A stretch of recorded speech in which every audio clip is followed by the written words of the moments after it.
రాష్ట్రంలో భవన నిర్మాణ కార్మికులకు సంబంధించి సంక్షేమ బోర్డును ఏర్పాటు చేయాలని, ఆ సంక్షేమ బోర్డును పునర్వ్యవస్థీకరించి ఆ బోర్డు నిర్వీర్యం కాకుండా కాపాడాలని, బోర్డు ద్వారా కార్మికులకు రావాల్సినటువంటి అన్ని రకాల సంక్షేమ ఫలాలు అందించాలని భవన నిర్మాణ కార్మిక సంఘం ఏఐటీసీ కార్మిక చైతన్య యాత్రలో భాగంగా రాయలసీమ, ప్రకాశం, నెల్లూరు జిల్లాల ప్రాంతీయ సదస్సు నవంబర్ 30 తారీఖున కడపలో నిర్వహిస్తూ ఉన్నది. భవన నిర్మాణ కార్మిక సంఘం ఏఐటీసీ అనుకుందాం.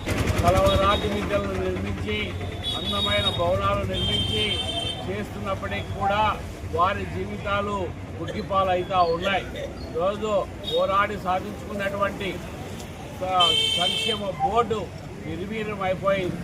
ఎన్నికల సందర్భంగా చంద్రబాబు నాయుడు, లోకేష్ నాయుడు, పవన్ కళ్యాణ్ వీళ్ళందరూ కూడా భవన నిర్మాణ కార్మికులు రోడ్ల పాలైనారు. వారి సంక్షేమం సంబంధించి మేము చూస్తాము, తప్పనిసరిగా సంక్షేమ బోర్డును పునరుద్ధరిస్తాము, వారికి రావాల్సినటువంటి అన్ని రకాల సంక్షేమ ఫలాలు అందిస్తాము అని చెప్పేసినటువంటి ఈ చంద్రబాబు నాయుడు, లోకేష్ నాయుడు, పవన్ కళ్యాణ్ ఈరోజు ఆ బోర్డును పునరుద్ధరించడంలోనే ఉన్నారు. కానీ వాటికి సంబంధించి ఇప్పటి వరకు కూడా బోర్డుకు సంబంధించిన సభ్యులను చేయలేదు.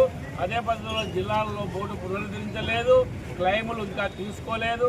లక్షలాది క్లెయిములు పెండింగ్లో ఉన్నాయి. కొత్త క్లెయిములు తీసుకోవడం లేదు. అప్లికేషన్ కూడా ఈరోజు ఇవ్వడం లేదు.